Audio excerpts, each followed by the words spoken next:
السلام عليكم البنات، كي دايرين؟ لاباس عليكم؟ بخير؟ كلشي مزيان؟ كنتمنى تكونوا في احسن الاحوال وفي تمام الصحه يا ربي. وكما العاده فيديو جديد غادي نشارك معكم فيه حتى انا التجربه ديالي مع هذا المنتوج اللي غني عن التعريف، اوني اللي كان دار ضجه في مواقع التواصل الاجتماعي.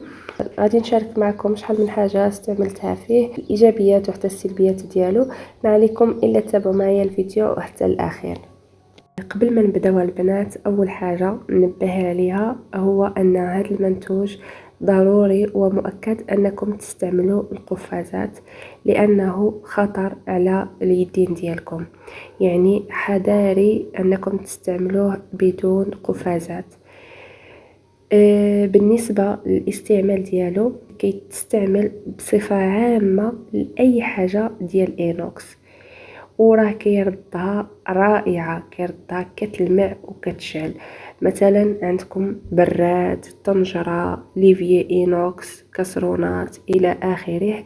اي حاجه كانت عندكم ديال اينوكس كيصلح ليها ومن الدرجه الاولى. كيلمعها البنات والنتيجه كتكون رائعه. كذلك كي تستعمل السيراميك، البلاك او البوطه. المهم هادشي كامل تستعملوه فيه والنتيجه كما قلت لكم كتكون زوينه بزاف. اضافه انه كيتستعمل الفضه البنات، عرفتوا كترجع الفضه ديالكم بحال يلاه شريتوها. يعني غير هذا المنتوج راه كافي بلا ما تمشيو عاد تشلوا الفضه ديالكم. وبالنسبه للفضه انا كنهضر بصفه عامه، يعني اي حاجه كانت فضه استعملوه فيها، سواء براد، صينيات، وحتى اللي بيجوا على البنات. كان عندكم سلسله او خاتم شفتوهم كحالو، جربوا غير اوني وردوا عليا الخبر على البنات.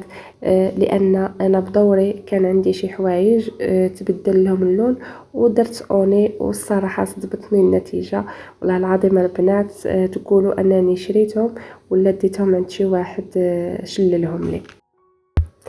المهم البنات، انا هنا قبل ما نستعملهم على البرارد والكسرونات وريتهم لكم قبل كيفاش كانوا، باش عاود في الاخير نوريكم النتيجه بعد.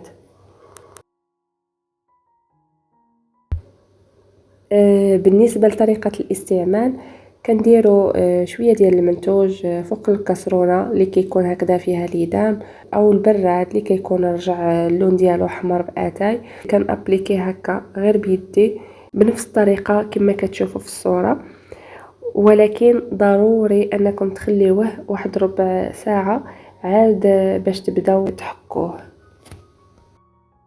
المهم البنات، باش نجيكم صريحه، انا هنايا جربت اوني في برارد اللي كنستعملهم يوميا، وكاين اللي عندي قديم وكاين اللي مره فاش كنستعملو. بالنسبه اللي عندها براد قديم بزاف وكحل بزاف، يعني طال فيه داكشي بحال واحد البراد عندي هنا بالضبط، هاد اوني ما غاديش يخرجوا 100%، لان طال فيه داك اللون. اما بالنسبه للبرارد اللي كنستعملوهم يوميا، واخا حتى كحالو لداخل، هاد اوني كيحيد بهم داكشي كامل. المهم الشرط هو ان البراد ما يكونش كحل كامل طال فيه داكشي، لان هكا خاصو الخدمه بزاف عاد باش يخرج. هنا كنوريكم من بعد ما فاتت واحد المده، بديت كنحك الكاسرونات ديالي، وكما كتشوفوا على عينيكم النتيجه بدات كتبان. وفعلا هاد اوني كيصلح بزاف للدهون وما يحتاجش بك شي مجهود كبير. واحد الملاحظه مهمه البنات بالنسبه للاوني، ما كيصلحش نهائيا للالومنيوم. اذا استعملتوه الالومنيوم غادي يخسر لكم حوايجكم. المهم البنات، انا غادي نكمل التنظيف ديال هذا الشيء ونتلاقاو في التتمه باش نشوفوا النتيجه.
كان هذا هو البراد الوحيد اللي كان قديم وما صفاش مزيان.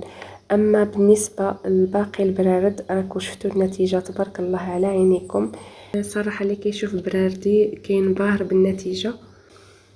خلاصة القول هذا المنتوج عجيب وكيعطي نتيجة رائعة جدا، وراني وريتكم كيفاش كانوا قبل وها هي النتيجة بعد. كنوريكم حتى من الداخل باش تشوفوا انه كيحيد فعلا كل شيء سواء الكحولة او لا الحمورية ديال الاتاي. هاد اوني دقة بطلة البرارد.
وهنا من غير الاستعمالات ديال المواعن كما قلت لكم تقدروا تستعملوه حتى السيراميك واي حاجه ديال اينوكس.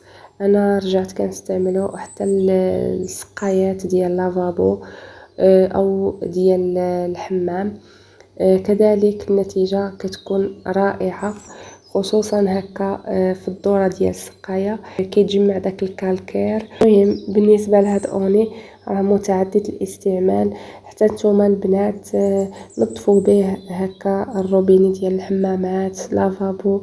المهم اي حاجه ذكرتها معكم في الاول استعملوه فيهم.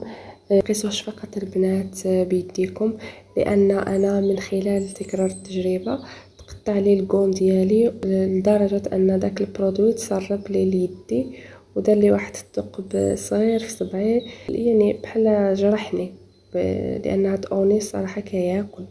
على داكشي كنبهكم انكم ديروا ليكو. صافي البنات، هنا كما قلت لكم ضروري كنخليه هكذا واحد 10 دقائق حتى ل 15 دقيقه باش كيتفاعل داكشي وكيمشي داك الكالكير اولا داك الوسخ اللي كيكون لاصق تما.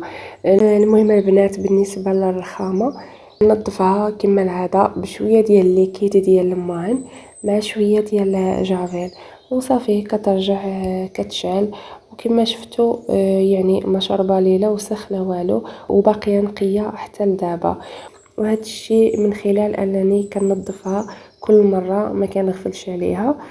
خصوصا هذا المكان كنستعملوه بزاف. اخر حاجه البنات كنديرها باش لافابو والرخامه كيبقاو يلمعوا، كنجيب واحد الزيف اللي كيكون نقي ضروري لان غادي نلمعو ونعقمو في نفس الوقت هذا المكان. كندير فيه خل التنظيف وكنبقى نمسح حتى نفوت عليه كامل هكا باش نضمن التعقيم وفي نفس الوقت اللمعان. البنات غادي تشوفوا النتيجه على عينيكم، صراحه نتيجه رائعه ومرضيه.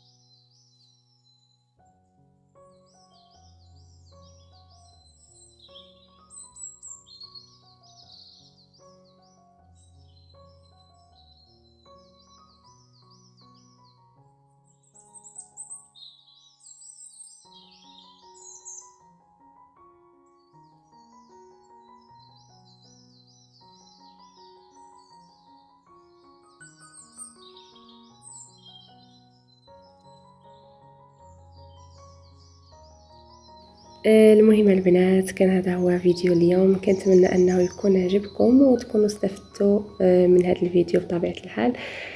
والله الا حسيت براسي هضرت بزاف. كنتمنى انكم تجاوبوني وتخليونيش نهضر غير بوحدي. كنتمنى انكم تجاوبوني بالتعاليق ديالكم وتخليو لي واحد البصمه هكذا باش تشجعوني وتدعموني اكثر البنات. خليتكم في امان الله، ونتلاقاو في فيديو جديد ان شاء الله.